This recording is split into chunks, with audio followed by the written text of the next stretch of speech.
તમારા ઘરે સરકારી અનાજ આવતું હોય તો સાવધાન। વ્યારાના પનિયારી ગામે સરકારી અનાજમાં જીવાત નીકળી છે, જ્યાં સસ્તા અનાજની દુકાનમાં ચણાના જથ્થામાં જીવાત નીકળી અને સરપંચ, ઉપસરપંચ અને ગામના સભ્ય સસ્તા અનાજની દુકાને પહોંચ્યા હતા।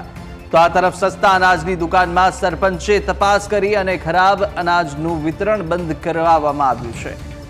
ખરાબ અનાજ મુદ્દે સંચાલકને સવાલ કરતા તેઓએ ઉડાઉ જવાબ આપ્યા હતા અને આ તરફ ખરાબ અનાજ વિતરણ થતા લોકોમાં પણ ભારે રોષ છે અને જિલ્લા પુરવઠા વિભાગના ગોડાઉન પરથી ખરાબ અનાજ અપાયું હોવાનું દુકાનદારે જણાવ્યું છે।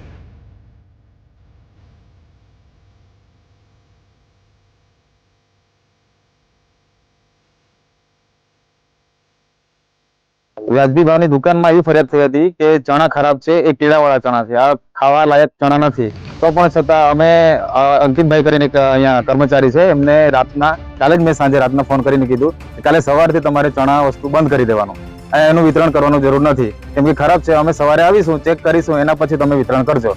એટલે અમે સવારે અહીંયા આવ્યા, એના પહેલા તો એ લોકોએ ટોટલ કાલેથી મળીને આજ સુધીમાં એ લોકોએ 86 જણાને ચણા વિતરણ કરી દીધા, જે ખાવા લાયક હતા જ નહીં। ચણામાં કીડા હતા અને ચણા કમસે કમ બહુ જૂના હતા, વર્ષો જૂના। અમે સંચાલકને રજૂઆત કરી, તેમને એવું જણાવવામાં આવ્યું કે અમે ચણા પહેલા અમે જે વિતરણ કર્યા તે સારા હતા।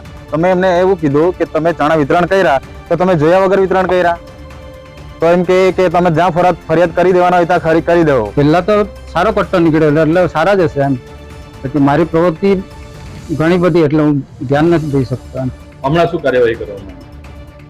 કઈ નહીં, બંધ કરી દીધો। પુરવઠા અધિકારી કે કોઈને તમે જાણ કરી? પણ એમાં જથ્થો જ પૂરો થઈ ગયેલો લોકોનો।